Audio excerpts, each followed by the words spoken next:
सत्संग हर इंसान के लिए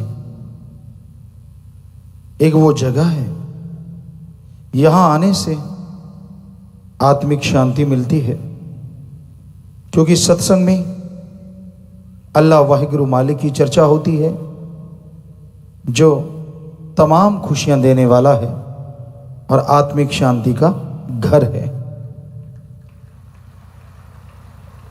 इंसान बिना नेगेटिव सोच के या बिना एक तरफा सोच बना के खुले दिमाग से सत्संग में आके बैठे तो उसे मालूम पड़ता है कि उसके अंदर बेइंतहा शक्तियां हैं, लेकिन उसने अपने मन की वजह से, मन की करतूतों की वजह से, माया की वजह से उन तमाम शक्तियों को खत्म कर रखा है।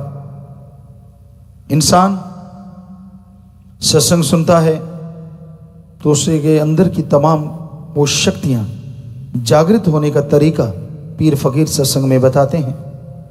जो भी सुनता है, अमल कमाता है, उसके अंदर की वो शक्तियां जाग जाती हैं, जिससे जीते जी गम दुख दर्द चिंताएं खत्म होती हैं और मरणोपरांत आवागमन से मोक्ष मुक्ति मिल जाता है।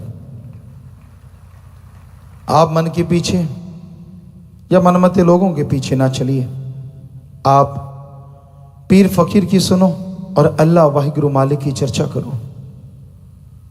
यकीन करके देखो, आपके गम चिंता दर्द सब खत्म होते जाएंगे। आपके जख्मों पे मरहम मालिक वो लगाएंगे कि वो हमेशा के लिए खत्म ही नहीं होंगे, बल्कि उनकी याद ताजा होके भी आपको बेइंतहा खुशियां मिलती रहेंगी। जो कि जीवों के साथ होता है, कोई भयानक रोग, बहुत बड़ा जख्म मालिक ने ठीक किया पल में, तो वो जख्म दर्द देने वाला था, लेकिन वो हुआ तो मालिक की वो रहमत देखी जो कल्पना भी नहीं की जा सकती। तो हमेशा एक याद, हमेशा एक खुशी दिलो दिमाग में गूंजती रहती है। तो इसलिए हर जीव को अपने परम पिता परमात्मा से प्यार मोहब्बत बना के रखना चाहिए, क्योंकि वो ओम हरि अल्लाह वाहिगुरु सबका दाता है। उसके बिना समाज में कुछ भी नहीं है। जो आपको दुनियादारी के रंग बड़े अच्छे लगते हैं, आप नहीं जानते इन फूलों के साथ कितने बड़े बड़े कांटे भी होते हैं। जो इसमें पड़ चुके हैं उनको मालूम है कैसे इन कांटों की चुभन होती है, कैसे इनका दर्द होता है, लेकिन सहन करना पड़ता है। तो भाई, समाज में रहते ये कांटे आपको ना चुभें, दुख दर्द का एहसास आपको ना हो, इसके लिए आत्मबल, विल पावर चाहिए, जो अल्लाह वाहिगुरु राम के बिना कहीं से भी खरीदी नहीं जा सकती।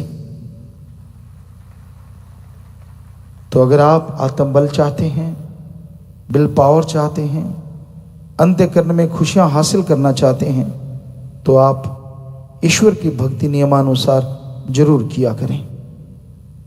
भक्ति में ही शक्ति है जो आपको खुशियां दिलाएगी। भक्ति में ही वो ताकत है जो आपके आत्मबल को इतना उठा देगी कि आप मालिक के दर्श दीदार के काबिल बनते चले जाएंगे। आपकी गिरी सोच, आपके गिरे विचार, आपके नेगेटिव थॉट्स अगर कोई खत्म कर सकता है तो अल्लाह वाहिगुरु राम की भक्ति, इबादत और तन मन धन की सेवा। इनसे आप अपनी बुराइयों से, अपनी निगाह में आप खुद गिर जाते हैं, उससे बच सकते हैं। कहते हैं दूसरों की निगाह में गिरा इंसान जल्दी खड़ा हो जाता है, खुद की निगाह में गिरा इंसान खड़ा नहीं हो पाता। पर अल्लाह वाहिगुरु राम के नाम में ऐसी ताकत है, ये खुद की निगाह में गिरों को भी एक चुटकी में खड़ा कर देता है। सेवा सुमन में इतनी शक्ति है कि इंसान का अंत्यकरण साफ हो जाता है और वो मालिक की दया में रहमत के काबिल बनता चला जाता है। इसलिए अपने आप को अपनी निगाह में गिराओ ना। जो हो गया, इंसान गलती कर बैठता है, भगवान तो है नहीं, इंसान सिर्फ इंसान है, इसलिए उसको सोचो ना, बल्कि आइंदा गलती ना करें, इसके लिए सुमरन करो। जो गलतियां हो गई उसके पश्चाताप के लिए भी सुमरन करो, वो माफ होती जाएंगी। नई गलतियां नहीं करेंगे तो आपकी झोलियां उसकी दया में रहमत से माला माल होती जाएंगी। अपनी जुबान को लगाम दीजिए, ना बुरा बोलो। जब आपके साथ कुछ बुरा हुआ नहीं तो आप कैसे कह सकते हैं कि ये फलां आदमी बुरा है? किसी ने आपको कह दिया ये बुरा है जी, फलां बुरा है जी, आपको देखने में भी लगता होगा, पर आप क्या रब हैं, भगवान हैं? क्या आप जानते हैं कि जो आप सोच रहे हैं या जो तस्वीर आपका दोस्त, आपका मित्र आपको दिखा रहा है, क्या वो सही होगी? आपके पास क्या ताकत है? कैसे जानते हैं आप कि वो जो गलत बोल रहा है, गलत कह रहा है, वो सही है? अगर आपके साथ ऐसा कुछ है तो बताइए। कई लोगों के साथ ऐसा कुछ नहीं हुआ होता, कोई बात नहीं होती, लेकिन बस जैसी उनको तस्वीर दिखा दी, भेड़, इंसान नहीं रहते वो भेड़ चाल, तो भेड़ मत बनो। उस अल्लाह वाहिगुरु राम, उस मालिक शेर के बच्चे हैं, भेड़ों में क्यों चरने लग गए? उससे लिब लगा के रखो, मत अपने आप का बुरा खुद अपने हाथों से करो। इसलिए भाई सत्संग में आना जरूरी है। सत्संग में ही फकीर बताएंगे और जो सुन के अमल कमाएंगे यकीनन वो जिंदगी में बहारें ले आएंगे। सारे गमों के बादल छट जाएंगे, सारी परेशानियां हट जाएंगी और ऐसा मालिक के नज़ारा मिलेगा जिसकी आप कल्पना नहीं कर सकते। पर मिलेगा तब, पहले आप अमल करो। हम ये नहीं कहते कि हफ्ते में मिल जाएगा। आप जीवन जीने का ढंग ऐसा बना डालो, सारी जिंदगी भक्ति करेंगे, सेवा करेंगे, परमार्थ करेंगे, यकीनन एक ना एक दिन आपका भाग्य खुल जाएगा और मालिक के दर्शनदार आपकी जायज मांगों से आप माला माल हो जाएंगे। बाकी मर्जी आपकी। हमारा फर्ज चौकीदार का काम आवाज लगाना है। आपको बात जची ना जची उससे हमें कुछ लेना देना नहीं। हमारा फर्ज आपको बताना है।